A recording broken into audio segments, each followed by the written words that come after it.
Welcome, everybody. Welcome to the Legendarium podcast. I am Craig, your host, and over there, we've got both Ryan and Kyle. Welcome, guys. Hello. Both of you are stupid. That is the insult that I've got for you today. I've got nothing else. That was a little more hurtful than usual.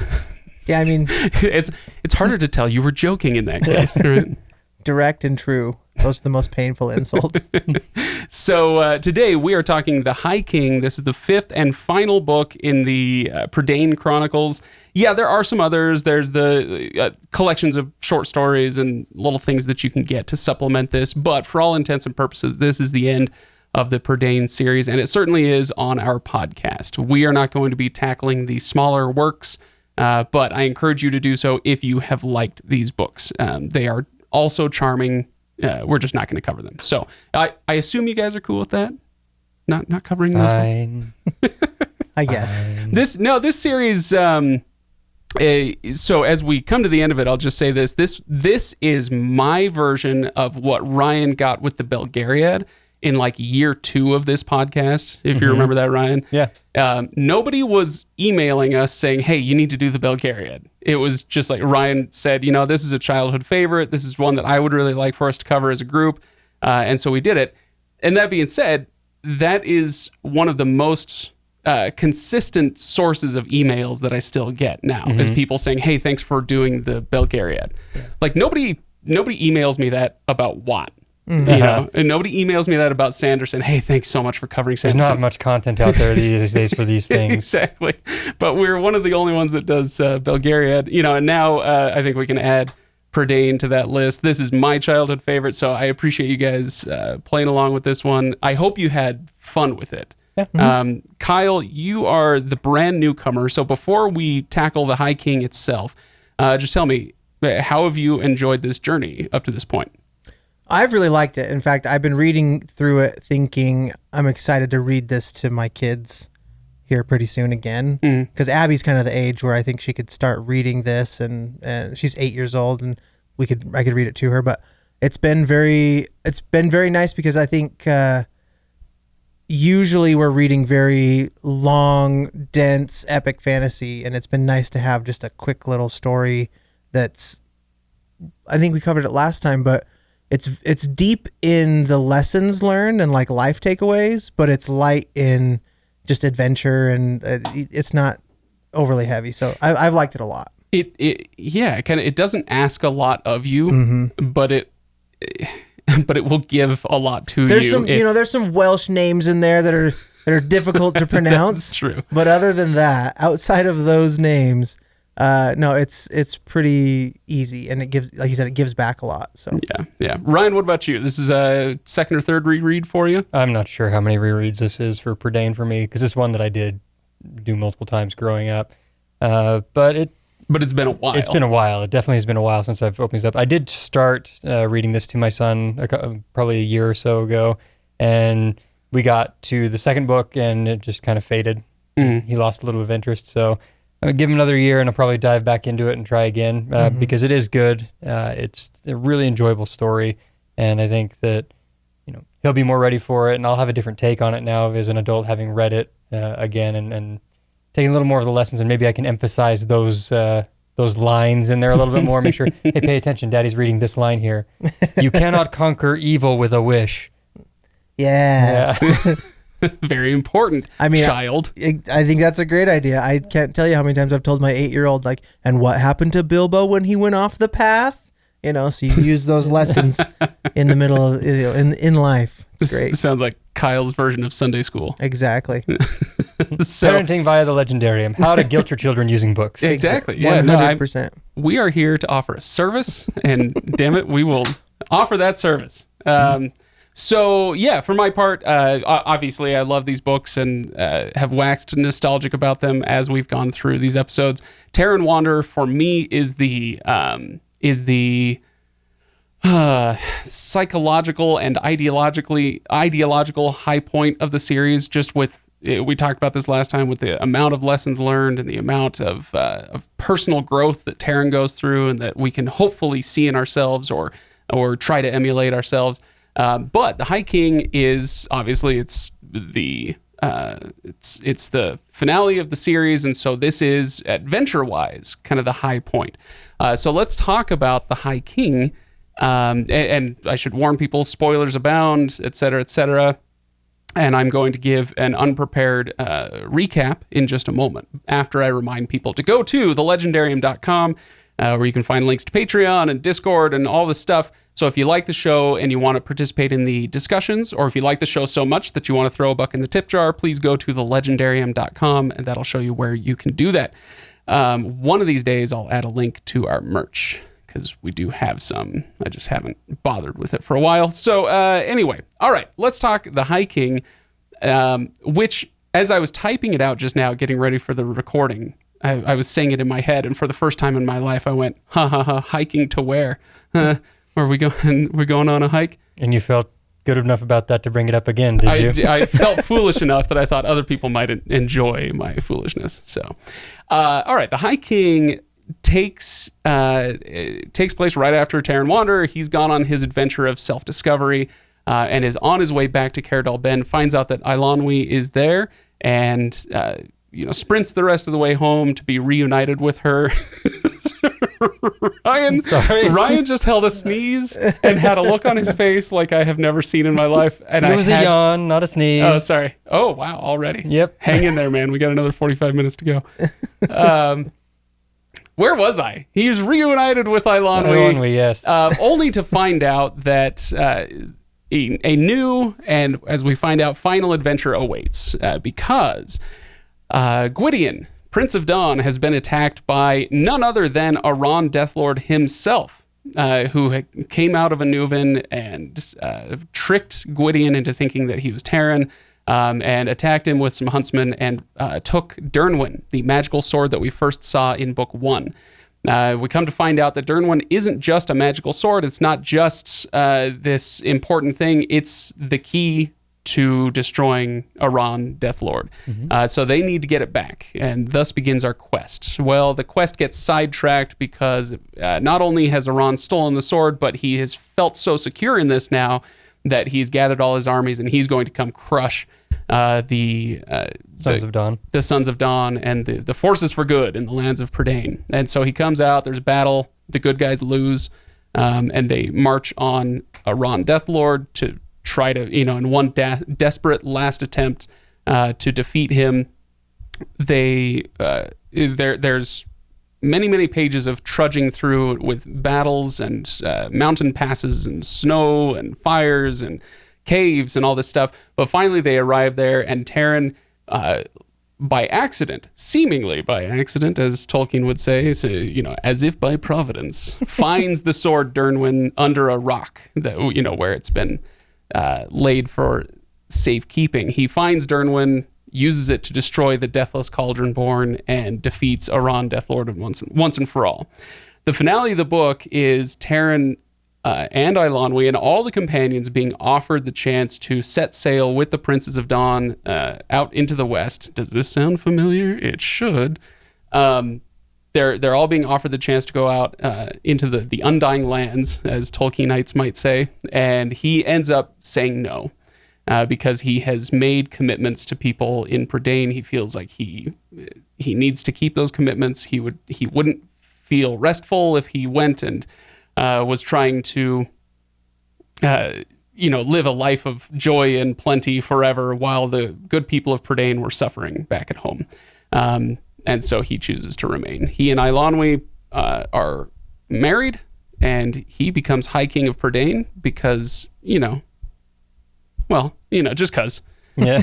There's really no reason for it other than, seems because he's the a protagonist. good dude. Yeah, hashtag protagonist. So That's the end of the story. We're making light of it, but I did find the last chapter or two really delightful in that catastrophic way that we've talked about with the Lord of the Rings and with some other things. You can go watch my YouTube video on catastrophe and what that means. But I really did like the final chapters. So we're going to talk about the whole story. I mean, pieces of it, but let's talk about the very end first. I know that's weird, but we're going to do it that way. Did the ending land for you guys after 5 books? Did you feel like, oh, you know what? I'm I love this happily ever after stuff and these characters that hopefully you've come to know and love. They're getting what they deserve, all this happiness and joy and marriages and kingships and all this stuff. Did it land for you guys, or is it too childish for you to care?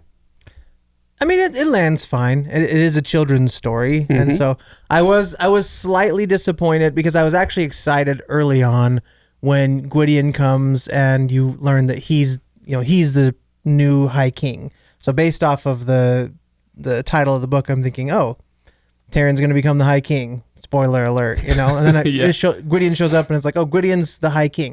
And I was like, oh, cool, this could be interesting. Maybe Taryn doesn't actually become the High King. And then when everything happens and Gwydion sells off and he does end up becoming the High King, I was like, okay, fine. But in traditional fantasy trope children's story, like, yeah, he's going to become the High King and be the, live happily ever after. I think the thing that stood out to me the most was that Elanwi had to make the decision to not be a magical person anymore.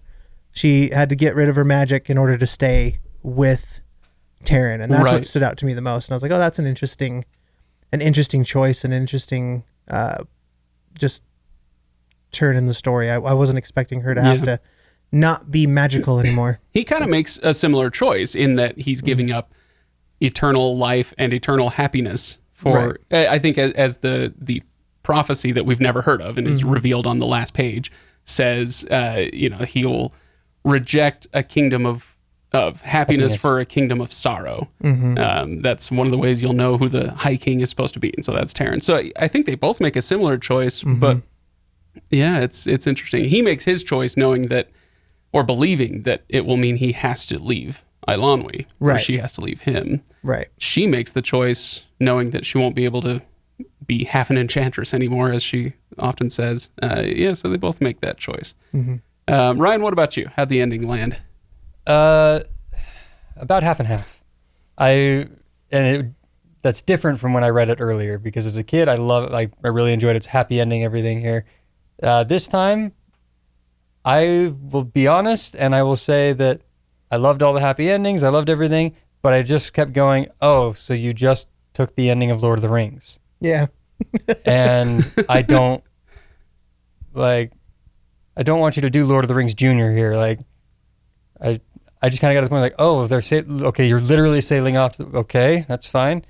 And all right, I guess I don't know. There was just something about that made me feel like the author didn't truly finish his story. He kind of went, and now we get into the Lord of the Rings closer. It does feel like just like kind of a tying off loose ends, because to your point earlier, Craig, like Taryn Wanderer, I feel like is the climax of the story. There's like the character journey and all of that, and where Taryn ends at the ending of the last book, I feel like is a very complete feel for his arc. And then there's all these things that are still happening, and this wraps all those things up, but it does kind of feel like, oh crap, I got a bunch of stuff left over, and that's a pretty good ending over there. We'll just kind of make it happen.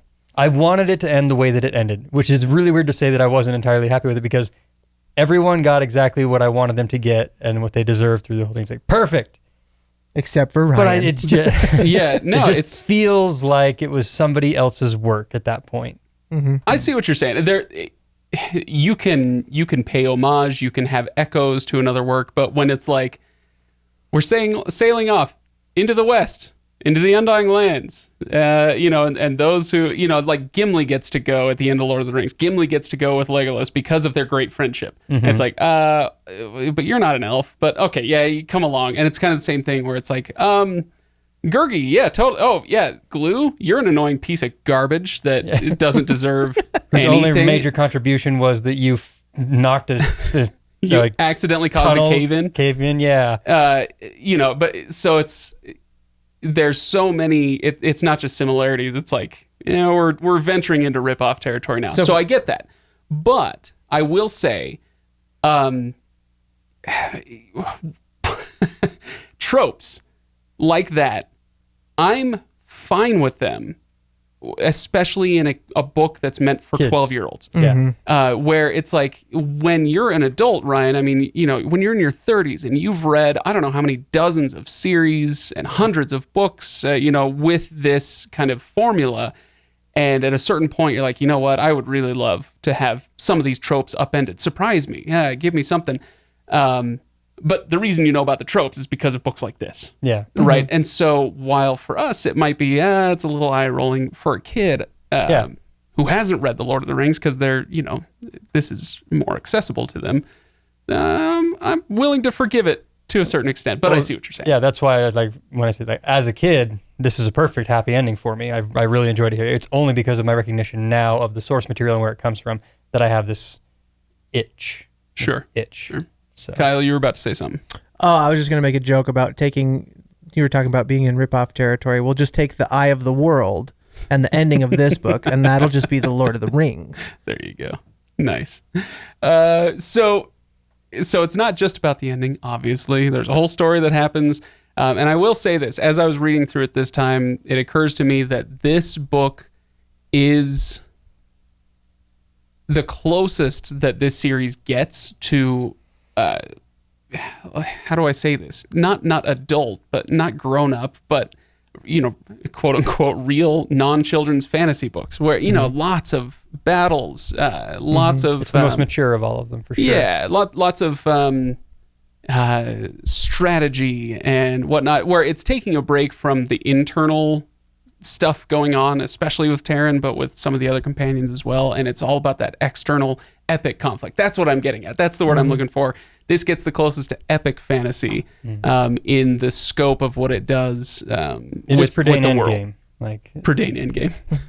Pretty much what, I was reading through it today. It was like, oh yeah, we're bringing every character Taryn's interacted with back. Here we go. Okay, we're getting everybody back. The whole crew's back together and do this.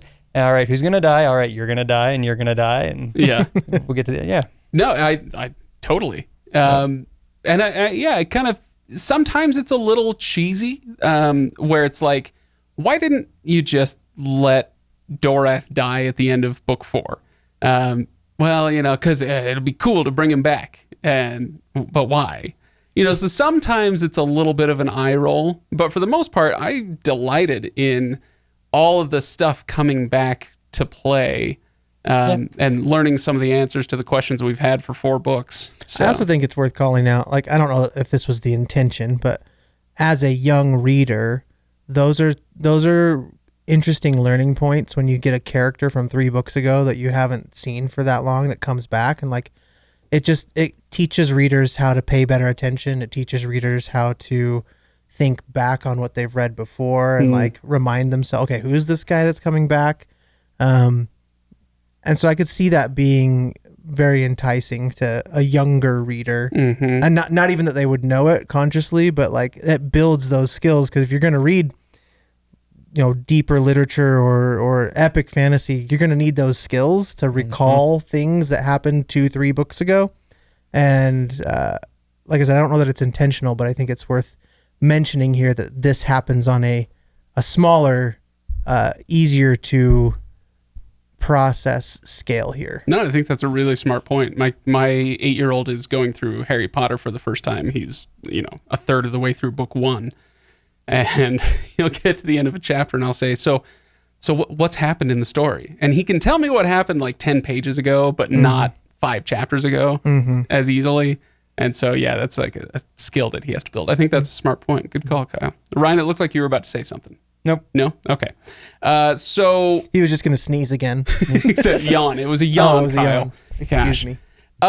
Okay. So, where to begin?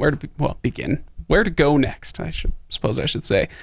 I have a question. Where to go next? Go for it. How do you feel about what you had mentioned in the recap about Taryn just happening upon the MacGuffin inside of a hollow rock or whatever? Yeah. It's all covered in the prophecy. Yeah, I mean, it's all a trope, covered in the prophecy. But we're good. How do we feel about it? This is actually very close to what I was going to say. Let's talk about prophecy and how you guys feel about the prophecy. Okay, but to answer your question directly, how do I feel about it? I am fine with it, especially for kids when it's this blatant. Right. You know, a lot of books use chance or the appearance of chance Taviran. to solve problems. Yeah, Taviran is a big one. A lot of books do that. This is crazy blatant, right? There's no subtlety involved in finding Dernwin. It's like, well, anyway. I mean, it literally is like kicked over a rock on the side of the road. Oh, there's the thing that we need. Like, sorry. So Bleep that. Oh, that's fine. This is only a podcast for children, so it's yeah. cool. Well, I say that in front of my children. They're doomed. That's true. They're mount doomed. I don't mind it when it's for kids. If this was a book that was aimed at adults, I'd be like, come on, dude, come on. But no, I don't mind it. And I could see how it might rub somebody the wrong way if they don't. And I'm going to wade into dangerous territory here. But if you're not of a certain religious conviction, which is to say pretty much of any religious conviction, you might find it more objectionable. But the idea behind this kind of thing, and Tolkien wasn't the first to do it, but that's who Lloyd Alexander was paying homage to put it kindly. But it's a trope in all these books where things happen as if by chance. But the author's purpose is to tell you that, hey, if you do your best, if you are a good person, you do your duty, you're kind, whatever, then for your shortcomings, the stuff that isn't working out for you, don't worry, God will step in and make the rest happen. That was kind of Tolkien's big thing, like when Frodo fails at the end of the Lord of the Rings. He fails to throw the ring in the fire. Well, yeah, but he did literally the best that he could. And God stepped in and said, yeah, well, now I'm just going to kind of nudge Gollum into that fire and we're good to go. Mm-hmm.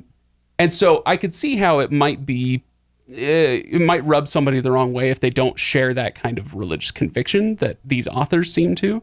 And I don't share the same religiosity as they do, but I'm okay with that as a storytelling mechanism, agree or not. I don't know. So what about you? Yeah, I mean, you kind of hit it. Like for the kid's story, especially where it's super blatant, I'm fine with it because it is easier for the kid to be like, you're asking a lot from a young reader already. And so having that just show up on the side of the road and be like, okay, yeah, we're good to go. I think that's okay. I like the idea of destiny in general. I think that the reason I wanted to call it out is we've called it out a few times through the course of this series, but seasoned readers need to read this with a younger reader mindset. Yeah. And not be so critical of it. And so I wanted to call it out because it was so obvious, so eye-rolling that is one thing where people could get held up on, but it's like it's meant to be that easy because consider your audience. Right. Yeah, and so let's talk about the other parts of the prophecy. I kind of had fun with this one because it was so freaking blatant, where it's like the river of fire will run and Dernwin's flame will be quenched, and what was the other? Night will turn to noon and all that stuff. And it's like, oh my gosh, it's so cryptic. What does it mean? And then it's just like very literal as the story goes on. These plot points get spelled out. I appreciate a prophecy that just says what it is. Right. None of this deciphering or whatever. I appreciate it. Night's going to turn to noon. Literally, it's going to happen. Henwin did not exactly write the Koreathon cycle. Let's be clear. Yeah, Ryan, what were you going to say? Within the context of the story itself, though, it's not that clear because all of our characters go, well, night never turns to noon. How do you turn water into fire? And rocks talking? Like what? Like to them, it's very much, oh, we've lost, but we're going to continue on anyway. To us as readers, like, oh yeah, believe me, this is a magic realm. There's some way you're going to make all this happen, and then you're going to turn and realize, go, oh, look at what we just did, which they literally do lines afterwards when Eilonwy walks up and goes, look, you guys, you fulfilled the prophecy. And then they're like, wait a minute, Eilonwy, you did too. Can you believe that? Star wipe. I mean, it's a little tongue in cheek here with this, but I mean, it all works inside of the story. Mm-hmm. There's nothing outside of it. The only thing about prophecy in general, that as an adult reader, I look at and I go, this conflicts a little bit with part of the story that you're telling later, but just a little bit, just enough for me to go, meh, not enough to care or say anything negative about it. But you have a whole sequence at the end with the three fates who come back and give him the tapestry that he's woven. Or his discussion with Dalben about the Book of Three, that you're just a big perhaps. I loved that bit. Loved that. It's really reinforcing the idea that you always have agency, you have all these things. But the prophecy is kind of it kind of undercuts that a little bit by saying these are the things that are going to happen and you are destined to do them so long as you go on this journey. That's like the one way I can connect the two, because at the end you make a big deal about free agency, but you motivate and you drive everything through a predestination ability, right? Thing like that. It's the only thing I'm like, okay, it's causing a little cognitive dissonance, but not enough to care. But not when you're 11. No. Yeah. Right? When you're 11, it's just nice. Cognitive dissonance at 11 is what's happening to my body. So what is happening to your body, Ryan? I don't know. I'll tell you when it finishes. That's one giant yike for mankind. All right. So tune in next week for Ryan's maturation. Oh, jeez. In future episodes, when you hear me speaking deeper. Oh, gosh, that reminds me. Tangent time. Sarah's watching Station 11 on something or other. Is that on Netflix or HBO? HBO, I think. Never mind. Doesn't matter what the show is. But she came to me all excited yesterday, and she said, I was watching Station 11, and they actually showed a birth, like legs open, camera right up in there, baby coming out, like they showed a birth. And I was like, oh, you mean they went full Miracle of Life on HBO? Yeah. Seen it. I'm good. So. Yeah, that's not a marketing point I want, and I definitely just put things on the side of maybe I don't want to watch that. So, okay, so let's get back to the fact that this is the Lord of the Rings. Because it is. This is the Lord of the Rings, and it's not just in its aesthetics, or the Sons of Dawn sailing off into the west or whatever, but also in the lessons that it's teaching. And this is where I am more willing to forgive it. I'm sure that this is largely nostalgia based. I've loved these books since I was a kid, so I'm willing to forgive certain faults or whatever. But yeah, I am willing to forgive those things. One of the things that it does is packages the exact same messages in an easier format for kids to understand. So I was keeping track of a few of those things. There's the one lesson is just because the forces of evil win a battle doesn't mean that all is lost. Mm-hmm. Right. So that's a big theme from the Lord of the Rings. Like, you keep trying, you keep going. Just because the fellowship has been scattered, just because, you may have quote unquote won the battle at Minas Tirith, doesn't mean that you're not still frickin' screwed, right? You've lost the war by winning this battle. So there's, but they keep fighting on. And that's kind of a similar thing here in this book, where Caer Dathil is the seat of the Sons of Dawn. That's where Prince Gwydion and High King Math live. And it's sacked halfway through the book. And the Cauldronborn have come through. Their biggest ally has turned against them. Everything is going wrong. And what do? Gwydion, Taran, all the rest of them, they pick themselves up and say, all right, what's next? Mm-hmm. What can we do? Just because we lost this battle doesn't mean we lost the war. So there's that one. There's also the Gollum lesson: show kindness, show mercy, and it'll be returned to you in some way. Maybe not by that creature, but there were echoes of that with the Gwythaint, mm-hmm. Where Taran saved the evil Gwythaint bird in the first book, and then it comes back at the end of book 5 to, the eagles are coming, and saves him, and helps him on his way. So there's that one. I do have another, but did you guys pick up on any other like life lessons that were echoed between the two books? Oh, I've got bent pages that are marking specifically some of those lines that are teaching the lessons that can be compared across. When he meets the High Bard of all the land, the High Bard of Prydain, Taliesin, and he's talking to everyone, and just casually dropping truth bombs on every single individual, like, end of Wizard of Oz type moment. When he's talking to Gurgi, and Gurgi's like, "Oh, I wish I had wisdom, but I would go without food to gain wisdom. It's the one thing I don't have." And Taliesin says to him, "Do you believe you have none? That is not true. Of wisdom, there are as many patterns as a loom can weave. Yours is the wisdom of a good and kindly heart. Scarce it is, and it is worth all the greater." Moments like that, kind of going back to the kindness you talked about, the Gwythaint. Your Samwise Gamgee. Yes, exactly. The power of a kindly heart, of being good and kind and loyal and faithful, is, it's its own power, it's its own wisdom. And, he goes through and kind of points out the same thing with other characters like Call, his ability to tend the gardens and everything. That's its own form of wisdom. And I think that's a great lesson that kind of parallels between, you can go through other characters in Lord of the Rings and things like that and say, this is, you learn this from them. You learn friendship from Legolas and Gimli's together, their connection. You learn, dedication and loyalty through Sam, stuff like that. It's all there. Yeah. Another one that I thought of was the land has been saved by us, but it's for you. It kind of this idea that, like, okay, so now the real world is calling.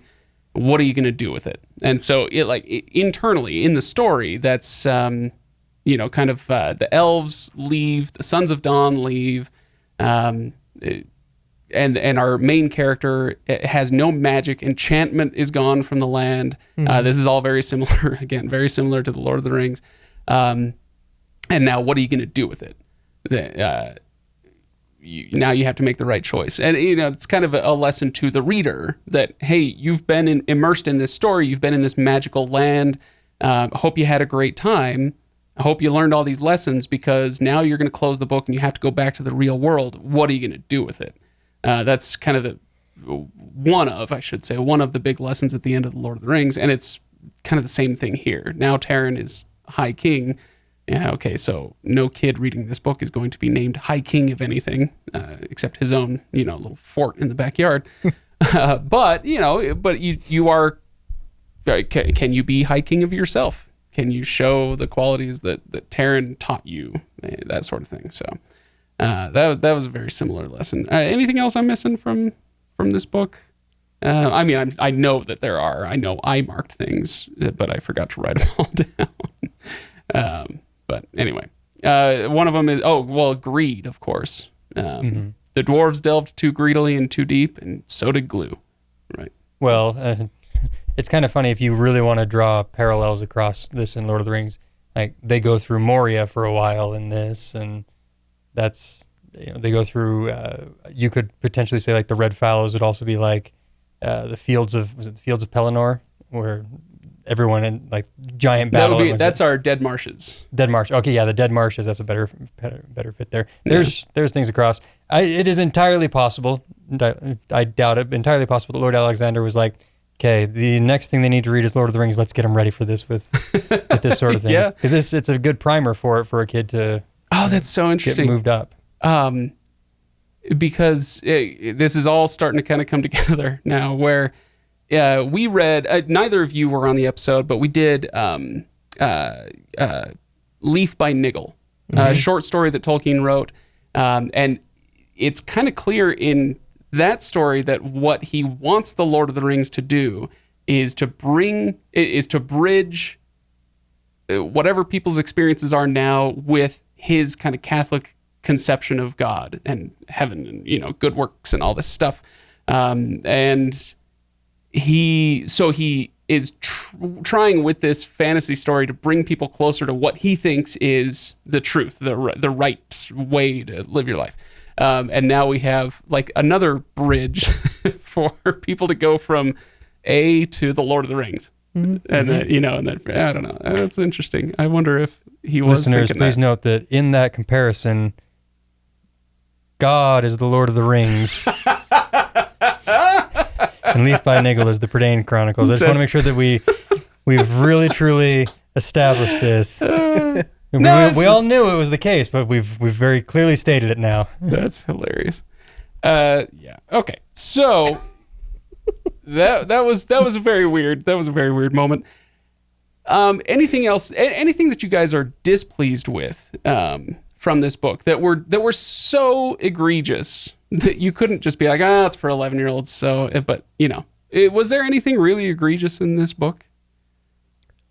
Honestly, I don't think so. I mean, it's a kid's story, like we said. We called out some of the things that were just like egregiously obvious, like the sword on the side of the road and stuff like that. But there are instances of that throughout, and I think again, for the audience, I think it's a perfectly well-contained story. I think he said something, didn't he say something in like the foreword of this story being different than the other ones, or the author's note? I'd have to look at it for a second and articulate it, but I think he said he recognizes that there are faults within the story itself, but that his intent was to kind of broaden the scope a little bit and entertain and inform. So I'd have to get the exact verbiage and look it up, and it would take some dead air, but that's okay. He says, I must, however, warn readers of this 5th chronicle to expect the unexpected. Its structure is somewhat, which is hilarious now, 60 years later. There's nothing unexpected in this book, right. Unless you're 11. Its structure is somewhat different. Its range wider. If there's more external conflict, I've tried to add more inner content, which I think plays into what we were talking about before. There's not so much raging internal conflict in this book. What does he say? If the form follows that of the traditional hero tale, the individuals, I hope, are genuinely human. Blah, blah, blah. And though it deals with battle on an epic scale, our characters are pressed to the limits of their strength. It's a battle whose aftermath is deeper in consequences than the struggle itself. Anyways, just is there something in there you're looking for? No, just in the idea that he's acknowledging, like, it's not like, reader, this isn't a perfectly perfect story. There's some obvious, like its structure is different. There might be criticisms to be had, but that ultimately it's still valuable. Oh yeah. In his thanks to those who helped him kind of write these stories, he says, I offer these pages hoping they will find the result not too far below the promise. Right. Something like that. Yeah. Anyway, okay, well, we've only been going for honestly like 35, 40 minutes, but I feel satisfied. I don't feel like we need to beat this book to death. Talking about every last little thing, I am content to say that this book was really enjoyable and probably worth calling out. It did win a Newbery Award. That's true. So I just wish they wouldn't foil print the sticker right over the artwork. I know, right? There is that. I will say the Newbery Award for this book feels a bit like all of the Oscars for The Return of the King, where it's like, we're awarding this movie, but really we're awarding the entire series, trilogy, right? And in this case, it's like, oh, okay, so yeah, this book is fine, but really when you look at all 5 together, you have done something remarkable, and I think that's so. Do you fair. have since we're wrapping up, what's your favorite book out of the 5? For me, it's Terran Wander, and it's not particularly close. And I've laid out all my reasons last time as to why. Yeah, I'd say probably that as well. I'd say close second though would be I really like the Black Cauldron. So. Yeah, I don't know. I despite the feeling I had this time, I really enjoyed this one because it gave me the full culmination of the whole story. The High King. It also has it has a story that I wish the Bible would have told the way that it was told. Did you guys catch? We got Noah. Oh, sure. Medwin is Noah. Well, we knew that in the first book, so we knew. I don't remember him saying that he came on a boat in the first book. So in the first book they enter the valley and they see the ships, and he talks about the flood, and it was clear in the first book. But Noah never sent them out of the boat to go kill people. That would have been awesome. Noah is a little more of a badass. Anyone who's not drowned, go bears, go!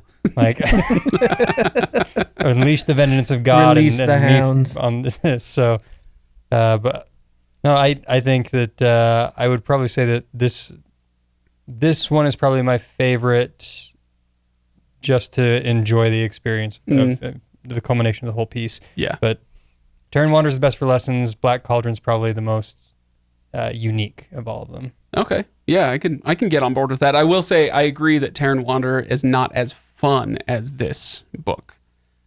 This book has like he says in that author's note, it's different in structure, right? Where in the previous books, it's almost like a travelogue, especially the Black Cauldron, especially Terran Wanderer, and to a certain extent, the Black Cauldron and the Castle of Lear.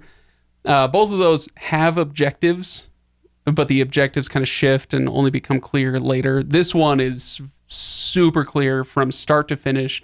Here's a thing that needs to happen, and the entire book is about making this thing happen. And there's no, it doesn't get distracted like I get distracted as I'm halfway through a sentence. So yeah, it is a little bit different, and it's more fun to read that way. It fits the same way for me that it's the reason why I like watching Return of the Jedi, even though I know Empire Strikes Back is a better film. It's just more enjoyable for me. Yeah. Cool. All right. Well, I hope that other people enjoyed it as well. Like I said at the beginning of this episode, this is a labor of love for me. I know that like our numbers for these episodes have not been what they usually are, and that's totally fine. This was more about getting me back, selfishly getting me back on track with dealing with burnout and reading books again. And I'll tell you what, like, was it you, Kyle, who said, or I can't remember who said it earlier. It's nice to be able to pick up a book that isn't 800 pages and the first part of a 10-book cycle, right? It is really refreshing where my responsibilities for the last few weeks, even though it's been a holiday break and all that, have been many and difficult. And I wasn't able to get to this book until yesterday, and I didn't sweat it because I knew it would take, 2-3 hours of my time to get through it. And that's what it took. So refreshing. So there is that. Anyway, I've loved these books, and I appreciate you guys coming in on these as well, and appreciate everybody who did listen. Glad you did, and I hope you enjoyed the books if this was your first time reading them. So once again, go to thelegendarium.com. Check out our wares there, our previous episodes, the Patreon link, the Discord link, and stick around. I know that if you're listening to this, you're probably a diehard fan of the podcast because of reasons I just said. So you probably already know this, but we are going to be tackling the Silmarillion next. The first episode of which will be coming up 1 week from today. So I hope people are excited. I know people are excited for that. I'm excited for that. I have had people asking, wait a minute, what about Joe Abercrombie? You said Joe Abercrombie. Yes, and. So we'll be reading Joe Abercrombie kind of simultaneously. I don't know who's going to be on those episodes yet, but they'll happen.